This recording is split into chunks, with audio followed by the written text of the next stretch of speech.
Mamie, ne rentre pas à la maison. Ces 6 mots chuchotés par mon petit-fils de 6 ans à l'aéroport ont changé nos vies pour toujours. Les lumières fluorescentes de l'aéroport de Strasbourg me faisaient mal aux yeux ce jeudi soir.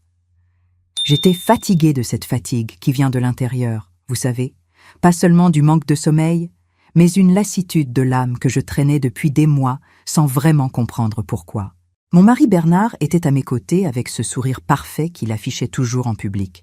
Costume gris impeccable, attaché-case en cuir à la main, eau de toilette coûteuse que je lui avais offerte pour son dernier anniversaire. Aux yeux de n'importe qui dans ce terminal, nous étions le couple idéal. Lui, le chef d'entreprise prospère de 65 ans, moi, l'épouse dévouée de 60 ans qui accompagnait son mari à l'aéroport avant un important voyage d'affaires. Si seulement il savait. À mes côtés, avec sa petite main moite serrant fort la mienne, se tenait Lucas, mon petit-fils de 6 ans, mon univers entier. Il vivait avec nous depuis 2 ans, depuis que ma fille unique et son mari avaient péri dans un accident de voiture. Bernard avait accepté de l'accueillir, ou du moins c'est ce que je croyais à l'époque. Lucas était trop silencieux ce soir-là, plus calme que d'ordinaire. Lucas avait toujours été un enfant observateur, de ceux qui préfèrent de regarder plutôt que participer. Mais ce soir-là, il y avait quelque chose de différent dans ses yeux, une peur que je ne pouvais pas nommer. « Cette réunion à Lille est cruciale, ma chérie », dit Bernard, en me tirant pour une étreinte calculée. Tout chez lui était calculé, seulement je ne le savais pas encore. 3 jours tout au plus et je suis de retour. Tu t'occupes de tout ici, n'est-ce pas? M'occuper de tout, comme si ma vie n'était que cela, tout maintenir, pendant qu'il construisait son empire. Mais je souris comme je souriais toujours, parce que c'était ce qu'on attendait de moi. Bien sûr, nous serons bien, répondis-je en sentant Lucas serrer ma main encore plus fort. Bernard s'accroupit devant notre petit-fils.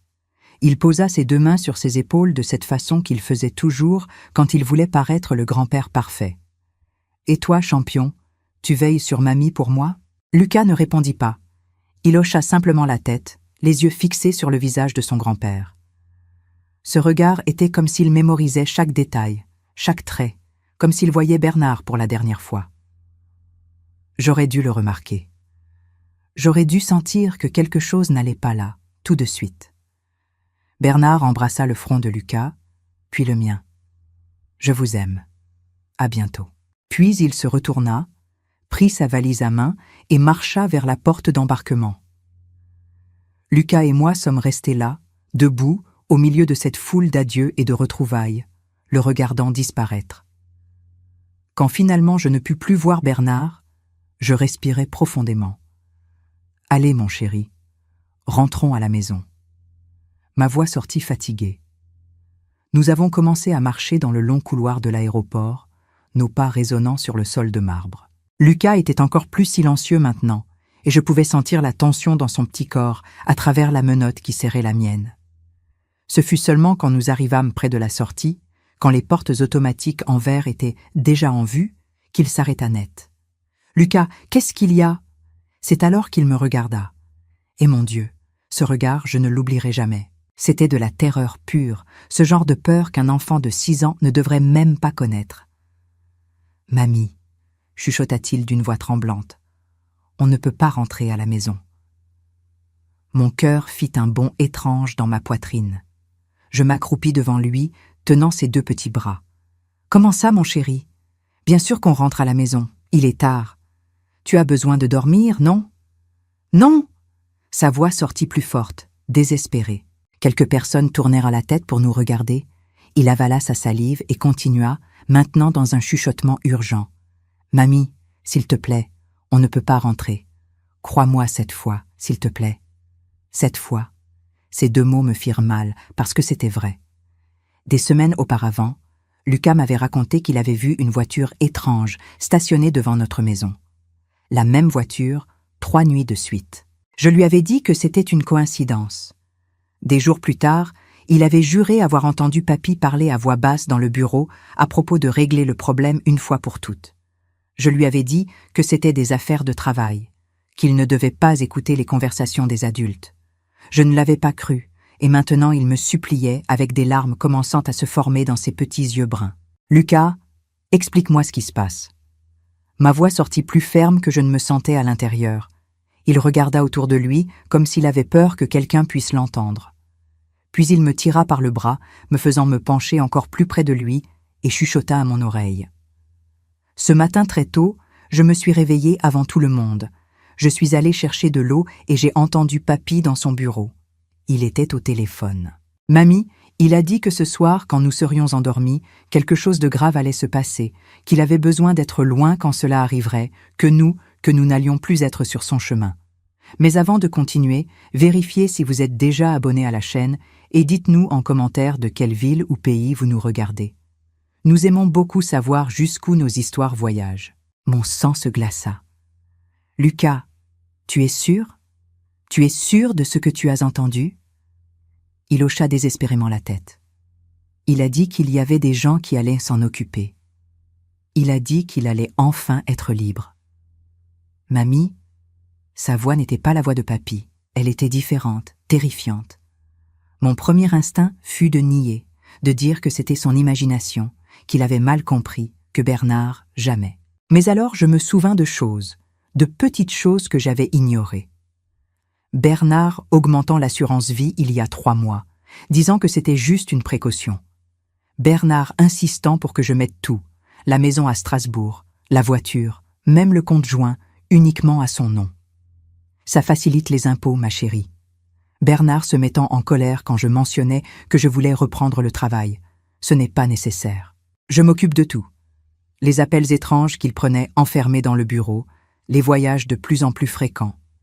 Je regardais Lucas, ce visage terrifié, les larmes qui roulaient, les petites mains tremblantes, et je pris la décision la plus importante de ma vie. D'accord, mon chéri, je te crois. Le soulagement qui passa sur son visage fut instantané. Nous allâmes à la voiture. Mon cœur battait si fort que je pouvais entendre le sang pulser dans mes oreilles. L'air frais de la nuit me frappa en sortant de l'aéroport. J'installai Lucas avec sa ceinture, puis la mienne. Mes mains tremblaient tellement qu'il me fallut 3 tentatives pour démarrer le moteur. Je conduisis en silence. Je ne rentrai pas directement à la maison. Je pris un chemin alternatif. Une rue parallèle qui donnait vue sur notre rue sans que nous puissions être vus facilement. Je trouvai un endroit sombre entre 2 grands arbres et me garai. De là, nous pouvions voir notre maison. Tout semblait normal. Les lumières du lampadaire éclairaient le trottoir, notre jardin bien entretenu, la terrasse où Bernard et moi prenions le café le dimanche, la fenêtre de la chambre de Lucas avec les rideaux qu'il avait choisis, la maison, notre foyer, ou du moins ce que je pensais. J'éteignis le moteur et les phares de la voiture. Obscurité totale, silence total, sauf notre respiration. « Et maintenant nous attendons », chuchotai-je. L'horloge du tableau de bord de la voiture marquait 22h17 quand je commençais à me demander si je n'étais pas complètement ridicule. J'étais là, caché dans une rue sombre, avec mon petit-fils de 6 ans, surveillant ma propre maison comme si nous étions des espions dans un mauvais film. Mais alors je me souvins des paroles de Lucas, de sa terreur, et je restais. « Mamie, regarde !» La voix de Lucas me sortit de mes pensées. Mon cœur se précipita. « Quoi ? Qu'est-ce que tu as vu ? Là, cette camionnette !»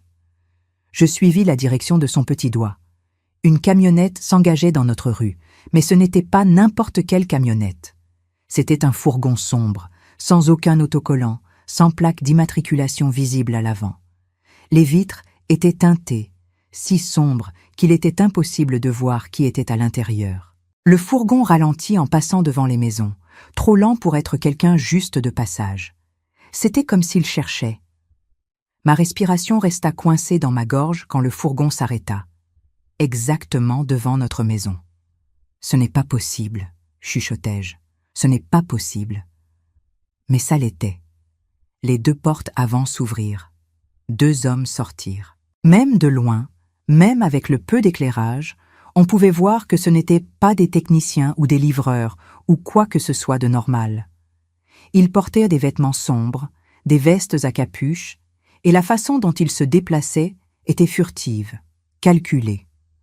L'un d'eux, le plus grand, mit la main dans sa poche. J'attendis qu'il sorte un pied de biche, un outil pour forcer l'entrée. Ce serait un cambriolage.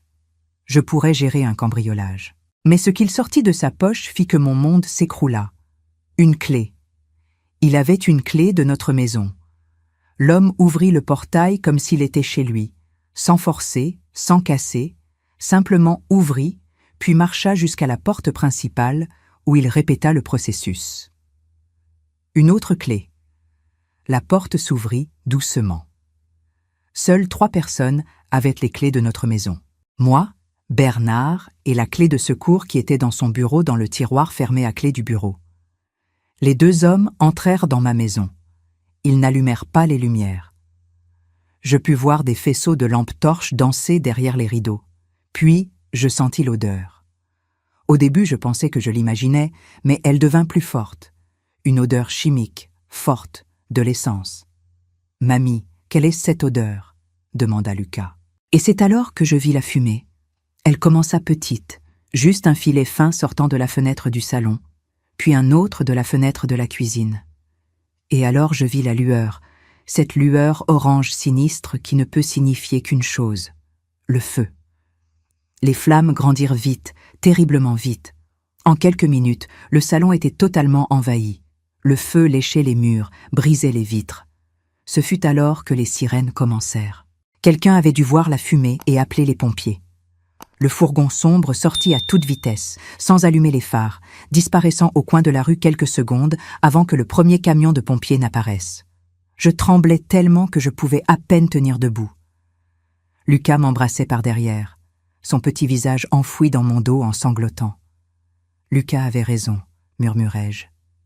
Tu avais raison, mon chéri. Tu avais raison.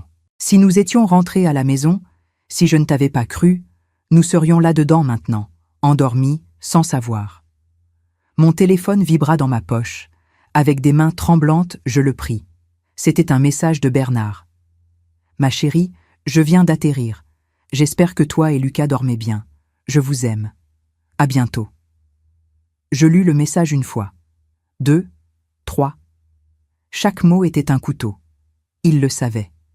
Bien sûr qu'il le savait. Il était dans une autre ville, construisant son alibi parfait, pendant qu'il engageait des gens pour nous tuer, pour nous brûler vives pendant que nous dormions. La nausée vint avec force. Je me retournai et vomis la même sur le trottoir. Tout ce que j'avais dans l'estomac sortit avec toute illusion qui me restait encore sur mon mariage. Quand je pus enfin arrêter, je m'essuyai la bouche avec la manche de mon chemisier et regardai Lucas. Il était assis sur le trottoir, serrant ses genoux, regardant la maison brûler. Un enfant de 6 ans ne devrait pas avoir cette expression, cette compréhension terrible et prématurée que les personnes qui devraient t'aimer peuvent vouloir te faire du mal. Je m'assis à côté de lui et le tirai dans une étreinte serrée. « Je suis désolé, » chuchotai-je sur sa petite tête. « Je suis désolé de ne pas t'avoir cru avant. Qu'allons-nous faire maintenant, mamie? C'était la question à 1 million d'euros, n'est-ce pas? Que fais-tu quand tu découvres que l'homme qui a promis de t'aimer et te protéger veut en réalité te voir morte? » C'est alors que je me souvins. Mon père, avant de mourir il y a 2 ans, m'avait donné une carte. C'était un jour difficile, juste après son diagnostic de cancer. Il m'avait appelé dans la chambre d'hôpital, avait pris ma main et dit « Colette, je ne fais pas confiance à ce mari. » Je n'ai jamais fait confiance. Si un jour tu as besoin d'aide, de vraie aide, cherche cette personne. La carte avait un nom, Maître Jeanne Blanchard, avocate, et un numéro de téléphone. À ce moment-là, je m'étais offensée. Comment mon père pouvait-il ne pas faire confiance à Bernard? Mais maintenant je comprenais. Mon père avait vu quelque chose que je refusais de voir et il m'avait laissé une sortie. Avec des doigts tremblants, je composais le numéro. 3 sonneries. 4. Ça allait tomber sur la messagerie vocale quand une voix féminine, rauque mais ferme, répondit. « Allô? Maître Blanchard, mon nom est Colette. Colette Fontaine. Vous ne me connaissez pas, mais mon père était André. Il m'a donné votre numéro. J'ai vraiment besoin d'aide. » Il y eut une pause. Puis, Colette, André m'a parlé de toi. Où es-tu? Ma maison vient de brûler. Je suis dans la rue avec mon petit-fils et mon mari. Mon mari a essayé de nous tuer. Une autre pause plus longue. Quand elle parla à nouveau, la voix était différente, plus urgente. Tu es en sécurité maintenant? Tu peux conduire? Oui. Alors note cette adresse. Le cabinet de Maître Blanchard était dans un vieil immeuble du centre de Strasbourg. Le genre d'endroit devant lequel on passe sans le remarquer. Il n'avait pas d'enseigne tape à l'œil, juste une petite plaque décolorée. J. Blanchard. Conseil juridique. Il était presque minuit quand je me garai devant. La rue était déserte, seulement quelques lampadaires fonctionnaient. Lucas s'était endormi sur le siège arrière pendant le trajet, épuisé d'avoir tant pleuré. Je dus le porter dans mes bras. Avant que je ne sonne, la porte s'ouvrit. Une femme se tenait là. Elle devait avoir environ 65 ans. Cheveux gris relevés en chignon, lunettes suspendues à une chaînette. Elle portait un chemisier simple et un pantalon en jean, comme si on l'avait réveillée. Mais ses yeux étaient alertes, analysant chaque détail de Lucas et moi. « Colette, entre vite !» J'obéis. Elle ferma la porte derrière nous avec 3 verrous différents. Le cabinet sentait les vieux livres et le café fort. Il y avait des piles de dossiers partout, des archives anciennes, une table pleine de papiers. « Pose le petit sur le canapé là-bas », indiqua-t-elle. Il y a une couverture sur la chaise. J'allongeai Lucas avec précaution. Je le couvris. Il dormait toujours, son petit visage encore marqué par les larmes. « Du café », offrit-elle. Elle servait 2 tasses. Elle m'en tendit une et indiqua la chaise face à son bureau. « Assieds-toi et raconte-moi tout depuis le début, sans rien omettre. » Et je racontais. Je racontais tout sur le voyage de Bernard, sur le chuchotement de Lucas à l'aéroport, sur la décision de nous cacher et surveiller la maison, les hommes avec les clés, le feu, le message de Bernard feignant l'inquiétude alors qu'il savait que nous devrions être mortes. Maître Blanchard ne m'interrompit pas une seule fois. Elle écoutait seulement, les doigts entrelacés sous le menton, les yeux fixés sur moi. Quand je terminais, elle resta silencieuse pendant un long moment. « Ton père m'a demandé de veiller sur toi si quelque chose comme ça se produisait, » dit-elle finalement. André était un homme très intelligent. Il a remarqué des choses sur ton mari que tu ne voulais pas voir. Cela fit mal, mais c'était vrai. Il savait que Bernard était capable de cela. Il soupçonnait que Bernard n'était pas qui il prétendait être, qu'il s'était marié avec toi par intérêt, qu'il était dangereux. Elle prit une gorgée de café. André m'a laissé certaines choses, des documents, des informations sur toi et sur Bernard. Je pensais que je n'aurais jamais besoin de les utiliser, mais elle se leva et alla à une armoire fermée à clé. Elle sortit un dossier épais et revint en le posant sur la table entre nous. Ton père a engagé un détective privé il y a 3 ans, discrètement, pour vérifier les affaires de Bernard. Mon cœur se serra. Et qu'ont-ils trouvé? Des dettes. Beaucoup de dettes de jeu, principalement. Ton mari a un sérieux problème, Colette. Il doit de l'argent à des usuriers, à des casinos illégaux, à des gens très dangereux. Elle ouvrit le dossier, montrant des relevés bancaires, des photos, des rapports. Ses affaires sont en faillite depuis 2 ans. Il a utilisé l'argent de l'héritage que ta mère t'a laissé pour boucher les trous, mais tout est presque terminé maintenant. Je sentis comme si on m'avait donné un coup dans l'estomac. L'héritage de ma mère, 50 000 € qu'elle m'avait laissé, que j'avais mis sur un compte joint parce que nous étions mariés. Mon amour, ce qui est à moi est à toi. Il avait tout dépensé jusqu'au dernier centime. Et la maison, ajouta Jeanne en tournant une autre page. La maison que ta mère t'avait léguée, il t'a convaincu de la mettre à son nom il y a 1 an. Pour faciliter la gestion fiscale, disait-il. En réalité, il avait besoin que tout soit à son nom pour contrôler les biens et toucher l'assurance plus facilement. Elle tourna une page. Et maintenant, les usuriers encaissent avec les intérêts. Bernard doit presque 150 000 €. Ce genre de gens ne négocie pas, Colette. Soit on paie, soit, elle n'eut pas besoin de compléter la phrase. Mais je n'ai pas cet argent. Nous ne l'avons pas. Alors pourquoi lui, l'assurance vie, dit-elle simplement. Tu as une assurance vie de 400 000 €. Ton père a insisté là-dessus quand tu t'es mariée. Tu te souviens? Il disait que c'était important pour te protéger, toi et un futur petit enfant. Je me souvenais. Je me souvenais de Bernard, trouvant cela exagéré à ce moment-là, mais acceptant. Je n'avais jamais questionné, jamais pensé. Et si je mourais dans un accident, continuai-je le raisonnement en sentant la bile monter à ma gorge. Bernard recevrait les 400 000 €, paierait les dettes, serait libre. Exactement. Maître Blanchard ferma le dossier. Et un incendie est le genre parfait d'accident. Difficile à prouver qu'il a été provoqué, difficile à tracer. Et il a l'alibi parfait. Il était dans une autre ville quand c'est arrivé. Mais je ne suis pas morte, et Lucas non plus. Et il ne le sait pas encore. Le jour suivant, Bernard était aux informations. Je le vis sur l'écran du téléviseur dans le bureau de Maître Blanchard. Il était là, devant les décombres fumants de notre maison, le visage dans les mains. « Ma femme, mon petit-fils, s'il vous plaît, dites-moi qu'il n'était pas à l'intérieur », criait-il aux caméras, aux policiers, à qui voulait l'écouter. Le journaliste expliquait qu'il voyageait pour affaires, qu'il venait d'atterrir et était venu directement sur place. Un mari désespéré cherchant sa famille disparue. Mensonge, tout était mensonge. On pouvait le voir si on regardait avec attention, la façon dont il vérifiait les caméras avant de s'effondrer en larmes.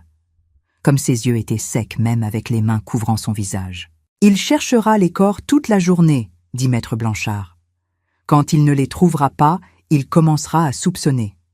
Nous avons peut-être 24 heures avant qu'il ne se rende compte que vous avez échappé, et alors il paniquera. Et les gens en panique commettent des erreurs.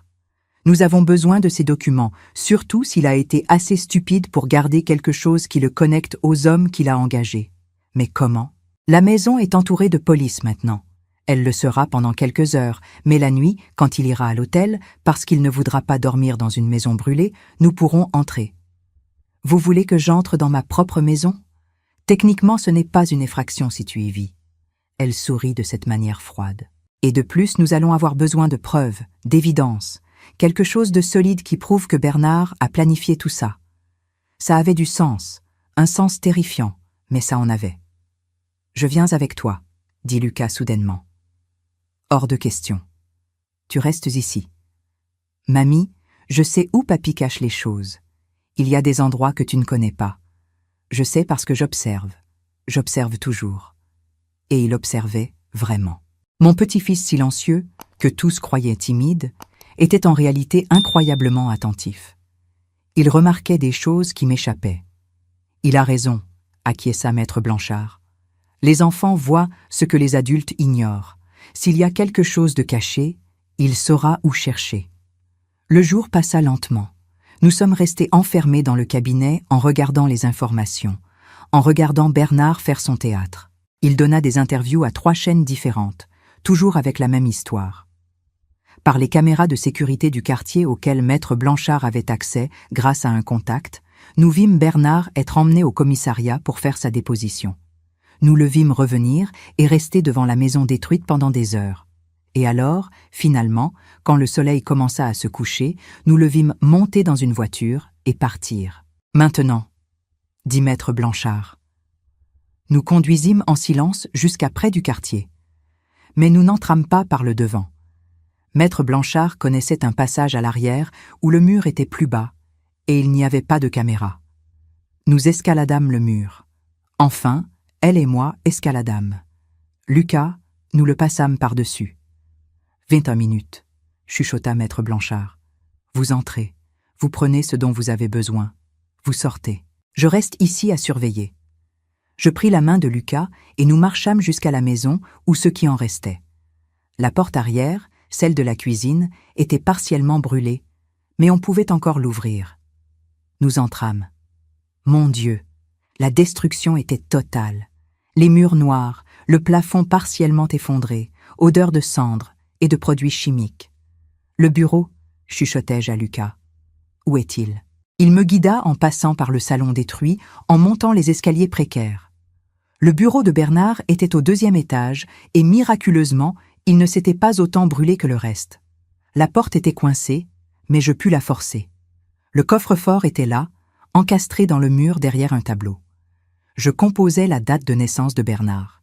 Bip, vert, ouvert. À l'intérieur, il y avait des documents, beaucoup d'argent liquide, probablement pour des paiements illégaux, et un vieux téléphone portable. « Prends tout », résonna la voix de Lucas de l'autre côté de la pièce. « Mamie, regarde ici. » Il pointait sous une latte du plancher desserré, une cachette que je n'aurais jamais su qui existait. Je soulevai la latte. À l'intérieur, il y avait un autre téléphone portable, un carnet noir et une enveloppe. Je pris tout à la hâte, le mettant dans le sac à dos que j'avais apporté. Allons-y vite. Nous étions presque à la porte quand nous entendîmes des voix en bas. « Tu es sûr qu'il n'y a personne ?»« Oui. La police a déjà libéré le site. Nous vérifions juste. » Mon sang se glaça. Je regardai Lucas. Il était pâle. Nous ne pouvions pas descendre. Qui que ce soit bloquait notre seule sortie. J'attrapai Lucas dans mes bras et nous nous glissâmes dans l'armoire du bureau. Mon cœur battait si fort que j'étais sûre qu'il nous entendrait. Par la fente de la porte de l'armoire, je pouvais voir la lumière des lampes torches montant l'escalier. 2 hommes. Ce n'étaient pas des policiers. Je reconnus les voix. C'étaient les mêmes hommes qui avaient incendié la maison. « Le patron a dit de vérifier si le travail a été accompli », dit l'un d'eux. Voix grave avec un accent. « Il semble qu'ils n'ont toujours pas trouvé de corps. Impossible. Le feu était assez fort pour qu'il ne reste rien. Peut-être qu'ils les ont déjà emmenés au médecin légiste. Il vaut mieux s'assurer. » Jette un œil aux chambres. J'entendis des pas se séparer, un allant vers la chambre principale, un autre venant dans notre direction. La porte du bureau s'ouvrit. Lucas serra ma main si fort que ça fit mal. Je me mordis la lèvre pour ne faire aucun son. L'homme entra, la lumière de la lampe torche balayant la pièce. Il s'arrêta sur le coffre-fort ouvert. « Hé, Marc, viens voir ça. » L'autre apparut. « Quoi ? Le coffre-fort est ouvert. » Il n'était pas comme ça quand nous sommes partis. « Tu es sûr ? » « Absolument. Nous n'avons même pas touché le coffre-fort. On a juste mis le feu et nous sommes partis. » Silence tendu. « Quelqu'un a été là, » conclut celui qui s'appelait Marc. « Récemment. La poussière autour est remuée. Tu crois que c'était la police ? La police ne vole pas d'argent. Et regarde, il y a des marques de pas petites. » Il pointa avec la lampe torche vers le sol. Trop petite pour être un adulte. Mon estomac se serra. « Enfant !» dit le premier homme lentement.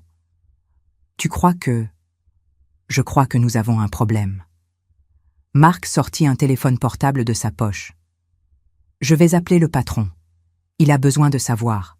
Je ne pouvais pas le permettre. » S'il appelait Bernard, s'il lui racontait que quelqu'un avait été là, que possiblement c'était nous. Mais que pouvais-je faire? J'étais enfermée dans une armoire avec mon petit-fils de 6 ans, désarmé, sans sortie. Ce fut alors que j'entendis le cri. Il vint de dehors, un cri féminin, fort, de terreur. Qu'est-ce que c'était que ça? Marc fonça dans les escaliers, l'autre homme le suivit. Je ne perdis pas de temps. Je pris Lucas dans mes bras et courus. Je descendis l'escalier si vite que je faillis trébucher. La porte arrière était ouverte. Ils avaient dû entrer par là. Nous sortîmes, courûmes au mur. Maître Blanchard était là, haletante. « C'était toi qui as crié ?» demandai-je en l'aidant à sauter le mur. J'avais besoin de les sortir de là. « Ça a marché ?» « Oui. » Je lui montrai le sac à dos. J'ai tout pris. Nous courûmes à sa voiture garée 2 rues plus loin. Seulement quand nous fûmes à l'intérieur, porte fermée, moteur allumé et nous éloignant, je pus respirer. « Ces hommes ont vu que quelqu'un a touché le coffre-fort, dis-je. Ils le diront à Bernard. » « Excellent. » Je la regardais comme si elle était folle. « Comment ça, excellent? Maintenant il saura que tu es vivante, il saura que tu as les preuves, il paniquera. » Elle sourit en conduisant.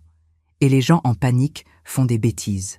De retour au cabinet, nous vidâmes le sac à dos sur le bureau. Documents, téléphone portable, argent, le carnet noir. Maître Blanchard prit le carnet en premier, l'ouvrit, commença à lire. Et plus elle lisait, plus son sourire s'élargissait. « Bingo !» murmura-t-elle. « Qu'est-ce que c'est? Ton mari est méticuleux ou était stupide? Probablement les deux. » Elle tourna le carnet vers moi. « Regarde ça. Date, montant, nom. Il a documenté chaque centime qu'il a emprunté, de qui et quand il devait payer. Il a même des annotations sur les conversations avec les usuriers. » Je feuilletai les pages. Tout était là. Chaque dette, chaque menace. Et puis dans les dernières pages, solution finale. Je lus à voix haute. Assurance vie de Colette, 400 000 €. L'accident doit paraître naturel. Contact Marc. Service, 8 000 €. Moitié à l'avance. Date, 21 novembre. C'était hier. Il a tout écrit, chuchotai-je incrédule. Pourquoi quelqu'un ferait ça? Assurance, expliqua maître Blanchard. Si quelque chose tournait mal, il pouvait utiliser ceci comme garantie contre les types qu'il a engagés. Elle prit l'un des téléphones portables. Et je parie que dans ces téléphones, il y a encore plus de preuves. Cela prit toute la nuit pour tout examiner. Les téléphones portables étaient protégés par mots de passe, mais maître Blanchard avait un contact qui réussit à les débloquer. Et tout était là. Des messages entre Bernard et Marc. Ça doit être un jour où je voyage. Alibi solide. Ça doit paraître accidentel. Le feu c'est bien, difficile à tracer. Et l'enfant? Avait demandé Marc. Lui aussi. Il ne peut rester personne. Bernard avait écrit froidement à propos de tuer notre petit-fils, comme si c'était un détail mineur. Je sentis la haine grandir en moi. C'est suffisant pour l'arrêter, demandai-je. Suffisant pour arrêter, condamner et jeter la clé, confirma maître Blanchard. Mais nous devons le faire correctement. Si nous remettons ça à la mauvaise police, Bernard a suffisamment d'argent et de connexions pour le faire disparaître. Je connais un commissaire honnête, incorruptible, de la division des homicides. Si nous lui présentons le dossier avec toutes ses preuves, Bernard n'a nulle part où fuir. Quand? Demain matin. Mais avant ça, elle regarda son téléphone portable. Ton mari a déjà essayé de t'appeler 7 fois dans la dernière heure et t'a envoyé 15 messages. Je pris mon téléphone. Il était en silencieux, mais l'écran s'allumait avec notification après notification. Colette, pour l'amour du ciel, où es-tu? Ma chérie, je suis désespérée. La police a dit qu'elle n'a pas trouvé ton corps. Où es-tu? Et le plus récent envoyé il y a 5 minutes. Je sais que tu es vivante et je sais que tu as pris les choses du coffre-fort. Nous devons parler d'urgence. Il le sait, dis-je. Parfait. Réponds-lui. Quoi? Tu es folle? Réponds-lui. Dis-lui que tu veux le rencontrer dans un lieu public demain matin. Pourquoi? Maître Blanchard sourit. Parce que nous lui donnerons une occasion de se pendre. J'écrivis la réponse avec des doigts tremblants. Place Kléber. Demain, 10 heures. Viens seul. La réponse de Bernard arriva en quelques secondes. Je serai là, Colette. Nous devons parler. Les choses ne sont pas comme tu penses. Parfait, dit maître Blanchard. Demain matin, tu le rencontreras, mais tu ne seras pas seul. Elle expliqua le plan. Le commissaire qu'elle connaissait, commissaire Durand, accepta d'aider. Il mettrait des personnes en civil sur la place, des écoutes, des caméras. Il n'avouera jamais sachant qu'il peut être enregistré, argumentai-je. Il n'a pas besoin d'avouer avec des mots, répliqua-t-elle. Il a juste besoin d'agir. Et les hommes désespérés agissent toujours. Le lendemain matin, à 9h30, nous étions positionnés. Moi assise sur un banc de la place Kléber, avec un manteau avec micro incorporé. Lucas en sécurité au cabinet, avec maître Blanchard.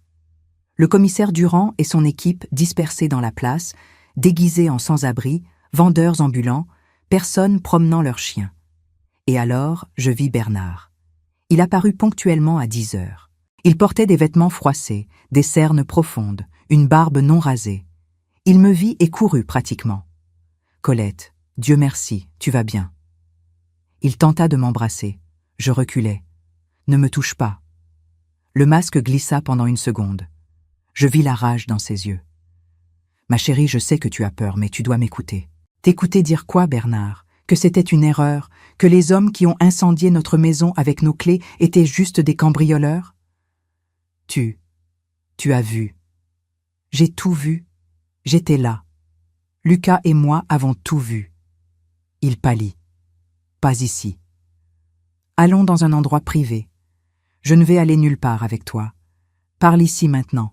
Pourquoi as-tu essayé de me tuer? Ce n'était pas comme ça. Colette, tu ne comprends pas? Je suis dans le pétrin. Je dois beaucoup d'argent à des gens très dangereux. Ils t'ont menacé. Ils ont menacé Lucas. Alors tu as décidé de nous tuer avant. Quelle logique est-ce là? Je n'allais pas, j'allais vous sortir du pays. Avec l'argent de l'assurance, nous pouvions recommencer ailleurs. Tu parles de l'assurance qui ne paie que si je meurs? Il se figea. Il réalisa l'erreur. La voix devint menaçante. Tu as pris des choses de mon coffre-fort. J'ai besoin que tu me les rendes maintenant. Tu ne comprends pas ce que tu fais. Si tu remets ça à la police, je tombe. Et si je tombe, les types à qui je dois iront après toi. Mais au moins ce ne sera pas toi qui essaieras de me tuer. » La rage explosa finalement. « Tu as toujours été si naïve. Tu crois que je t'ai épousée pourquoi? Par amour? Tu étais une gamine gâtée avec l'argent de maman. C'était juste pour ça. » Ça fit mal. Même en sachant que c'était vrai, ça fit mal de l'entendre. Et Lucas, notre petit-fils, c'était aussi par intérêt. Le gamin, il cracha les mots. Il a toujours été bizarre, trop silencieux, observant tout. Gamin étrange. Et là était la vraie haine. Ce fut alors que j'entendis provenant de l'écouteur dans mon oreille. « On en a assez. Équipe, vous pouvez y aller. » Soudainement, les sans-abri se levèrent. Les vendeurs lâchèrent leurs stands. Tous convergèrent vers Bernard avec des insignes à la main. « Bernard Fontaine, vous êtes en état d'arrestation. » Son visage passa par 5 émotions en 3 secondes. Choc, confusion, rage, peur et finalement acceptation. Il avait perdu. Mais avant qu'il ne puisse le menotter, il fit quelque chose que personne n'attendait. Il courut, fonça à travers la place. La police le poursuivit, mais il avait de l'avance. Et il courait dans ma direction. Je n'eus pas le temps de réagir. Il m'attrapa, sortit quelque chose de sa ceinture, un couteau, et le pressa contre mon cou. « Personne ne bouge !» cria-t-il. Sa voix était méconnaissable. « Ou je la tue. Je jure que je la tue. » Le commissaire Durand s'arrêta à 3 mètres, main levée. « Calmez-vous, Bernard. Vous n'avez pas à faire ça. Bien sûr que si. Elle a tout gâché, tout. » La lame pressa plus fort. Je sentis un petit filet de sang couler. Mon cerveau entra en panique, mais alors je me souvins de Lucas, de mon petit-fils regardant tout. Je ne pouvais pas le laisser me voir mourir. « Bernard, » dis-je en essayant de garder la voix calme, « tu ne vas pas faire ça. Ne me dis pas ce que je vais ou ne vais pas faire. Tu ne vas pas le faire parce que tu es un lâche.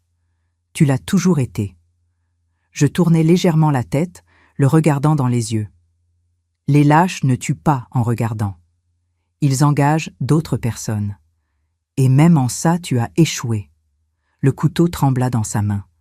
Et dans cette seconde d'hésitation, quelque chose se passa. Un coup de feu. Pas pour tuer, pour neutraliser.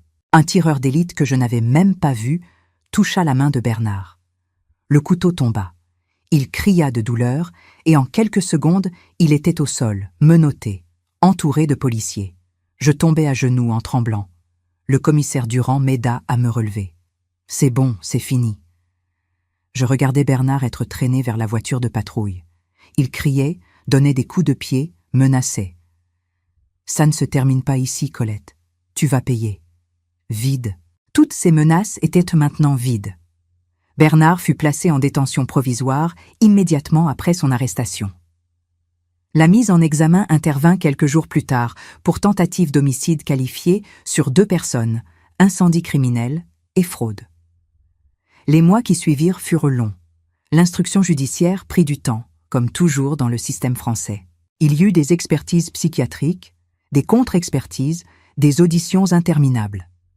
Avec toutes les preuves, le carnet, les téléphones portables, les enregistrements de notre rencontre, la déclaration des hommes qui l'avaient engagé, qui avaient fait un accord avec le procureur, la défense n'avait presque aucune chance.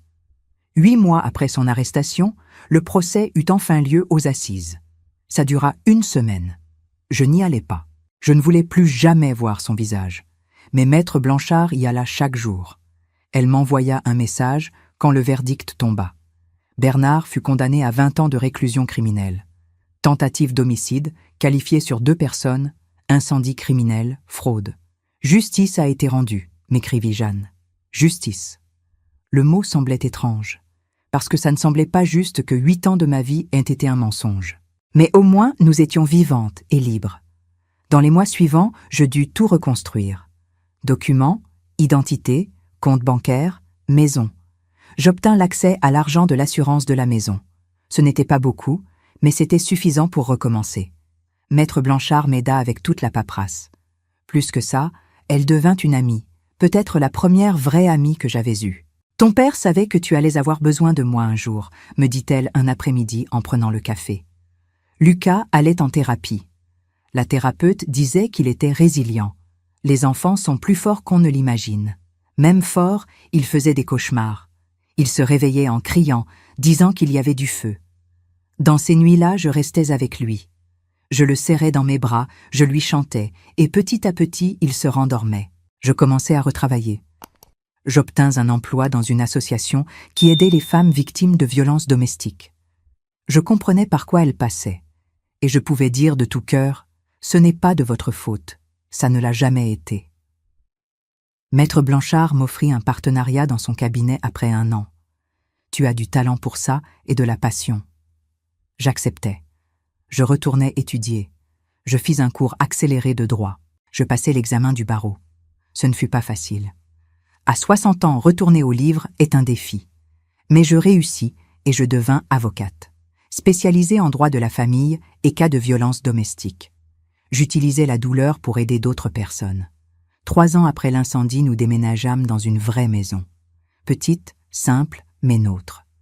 Lucas choisit sa propre chambre. Il peignit les murs en vert clair. « Quand je serai grand, je serai astronaute, annonça-t-il, ou scientifique. Tu peux être les deux. Vraiment, on peut faire ça, on peut faire tout ce que tu veux, mon chéri. » La vie continua. Lucas grandit. Je grandis avec lui. J'appris à faire confiance à nouveau, pas aveuglément, jamais plus aveuglément, mais avec sagesse. J'appris que les signaux d'alerte existent pour une raison. Et j'appris que parfois, les personnes que nous aimons le plus sont celles qui peuvent le plus nous blesser. Mais j'appris aussi que nous pouvons survivre à cela et même grandir. Aujourd'hui, cela fait 5 ans depuis cette nuit à l'aéroport. 5 ans depuis que Lucas a chuchoté « Ne rentre pas à la maison » et a changé nos vies pour toujours. Je suis assise sur la terrasse de notre maison en prenant le café. Lucas, maintenant âgé de 11 ans, est dans le salon en faisant ses devoirs. « Mamie !» crie-t-il. « Je peux aller chez Louis après manger ?»« Tu peux, mais reviens avant 18 heures. »« D'accord. » Je souris à mon café. Il a des amis maintenant. De bons amis. Il rit, joue, vit comme tout enfant devrait vivre. Mon téléphone portable sonne. C'est Jeanne. « J'ai des nouvelles, » dit-elle. « Tu te souviens de ce cas qu'on a pris le mois dernier ? Femme de 40 ans, mari violent, 3 enfants. On a réussi. Mesures de protection approuvées. Elle et les enfants sont déjà au refuge en sécurité. » Je ferme les yeux. C'est bien. C'est vraiment bien. C'est pour ça qu'on fait ça, n'est-ce pas? Pour ces moments. Oui, nous avons transformé notre tragédie en but. Mamie, Lucas apparaît à la porte. Je peux te demander quelque chose? Toujours. Tu es heureuse? La question me prend par surprise. Je le suis. Pourquoi tu demandes? À cause de tout ce qui s'est passé. Je pensais que peut-être tu resterais triste pour toujours. Je prends sa main. J'ai été triste pendant un moment. Oui. Et je suis encore triste parfois quand je me souviens. Mais je suis aussi heureuse, parce que je t'ai toi. J'ai un travail que j'aime. J'ai de vrais amis. J'ai une vie que j'ai choisie, pas que quelqu'un a choisi pour moi. Il hoche la tête. Je crois que moi aussi. Je ne pense pas beaucoup à lui. Seulement parfois. Mais alors je me souviens que ça n'était pas réel et ça devient plus facile. Je t'aime beaucoup, tu sais, lui dis-je en le serrant dans mes bras. Moi aussi, mamie. Il me rend l'étreinte, puis se détache. Je peux retourner au devoir. Il ne me reste que les mathématiques. Tu peux. Il rentre à l'intérieur et je reste là sur la terrasse. Je pense à comme la vie est étrange. Il y a 5 ans, je perdais tout, ou je croyais que je le perdais. Mais en réalité, je gagnais quelque chose de plus important, la liberté. Liberté d'être moi-même, de prendre mes propres décisions, de construire une vie basée sur la vérité. Le traumatisme ne disparaît pas complètement. Nous apprenons à vivre avec. Mais nous apprenons aussi que nous sommes plus fortes qu'on ne l'imagine, que nous pouvons survivre à l'inimaginable, que nous pouvons reconstruire à partir des cendres, littéralement dans mon cas. Si cette histoire a touché votre cœur, répondez ici dans les commentaires. À ma place, qu'auriez-vous fait? N'oubliez pas de regarder la prochaine vidéo qui apparaît sur votre écran. Elle apporte un rebondissement surprenant et émouvant qui vous captivera du début à la fin. If I were to say screw, and then it's gonna add nay to the end of it. So screw nay would be like, wait, no, wait, you no. add AY at the end. Oh, take the AY, first, screw A, screw A, consonant right. Or vowel But then it up would to be, consonant. Crusay, or either, it's either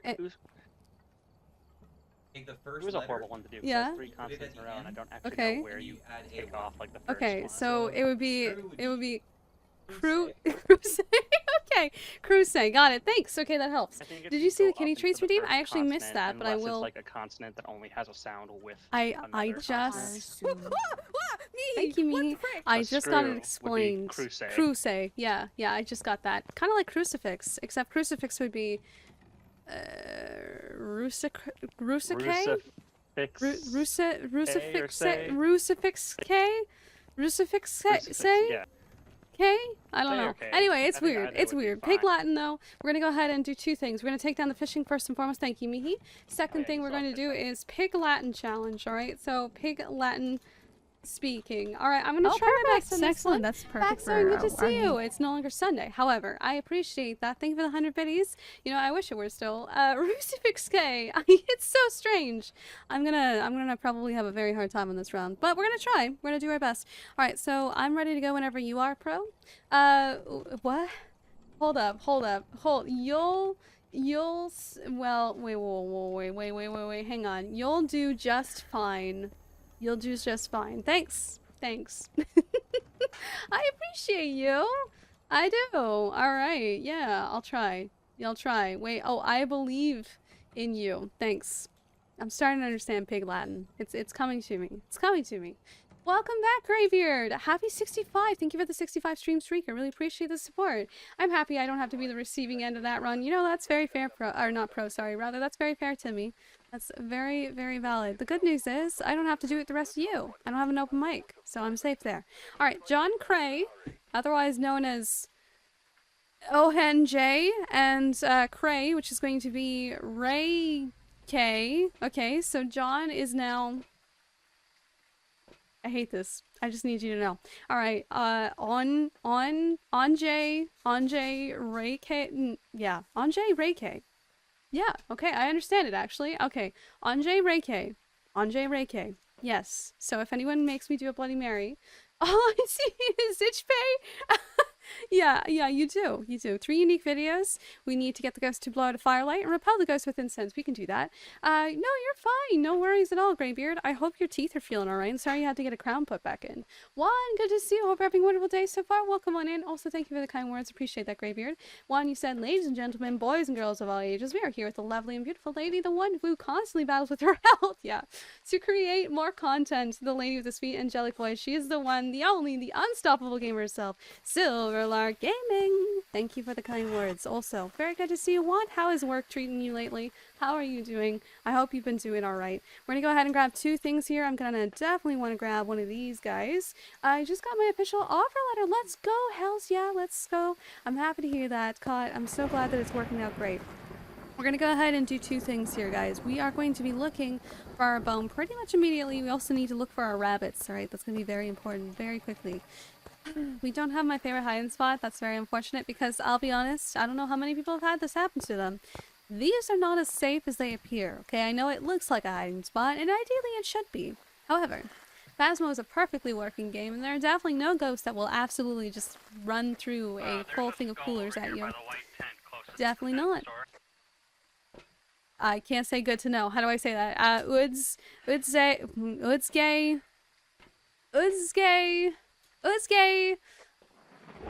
Ote. I need to think about now. K. I think I said that okay. I don't know. I don't even know. Did he say the ghost is in the bathroom? I hope that's what he said. Honestly, frankly, I'm gonna be so confused in this challenge. I can't say. Wait, can I say yay? Yay. I can say yay. Yay. All right, that sounds like I'm saying something else. Anyway, we're gonna go ahead and chill here for a few seconds.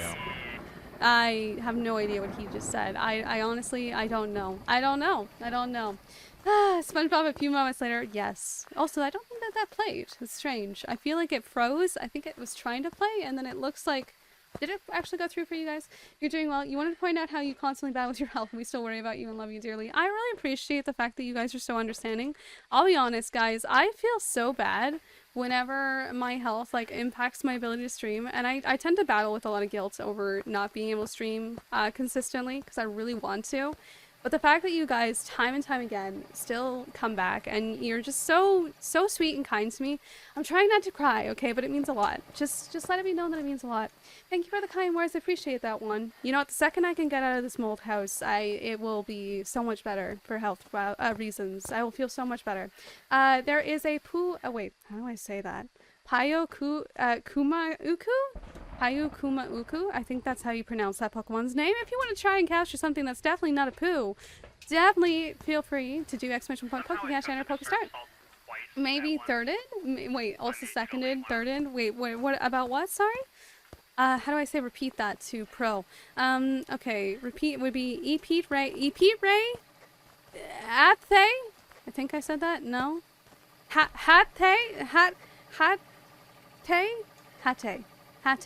That. Second disturbed soul. Esye. Esye? Yes, I can do that, I think. Whew. Oh, Juan's comment seconded that. Thank you. You wondering why, sometimes why the mods don't just grab your PC cables to make you get proper rest? They basically do. I mean, they don't actually have the ability to physically grab my cables, but they essentially do that. They essentially, you know, when they are, like, grounding me or whatever, they're like, okay, you need to stop feeling all this guilt and just go take a day and just rest. You know, you're gonna feel better. There's only one you. Make sure that you're still keeping yourself alive, please, ma'am. Alright? So, usually, if they're doing that, it's because they're like, okay, you're being insane to yourself. Stop that. Stop that. So it's a good thing that I have such good friends in my mods, really, because, yeah, they really are incredible, and they do, you know, they keep me on my toes with the challenges and stuff, but they also keep me grounded, and I do appreciate and respect that. Phoenix, by the way, good to see you. Hope you're having a great day so far. Let me know if I'm missing more messages. I might be missing a few. The pig Latin always screws with me a lot, so I tend to lose part of my brain, and when the brain cells get lost, messages too get lost. Too far away to steal her cables, but we do ground her. We forced her to watch anime with us. The atrocity. I know. Yeah, no, they're good company. Genuinely, they help out a lot. When I gotta rest, it does help to have good people. Alright, I'm gonna go ahead and grab... We don't have any evidence this round. We're gonna grab one of these guys. We're gonna grab one of these if I can. I think I've got an extra on me. I should. I do. Perfect. Okay. The mods sit there and go send in the Sturf, and Sturf takes the cable. Steph would if she could. Steph is still sick, unfortunately for her. But she does yell at me. Steph does yell at me when she feels the need to. Alright, I'm gonna go ahead and give it a few seconds here. There exists debauchery going on here. Yeah, there is.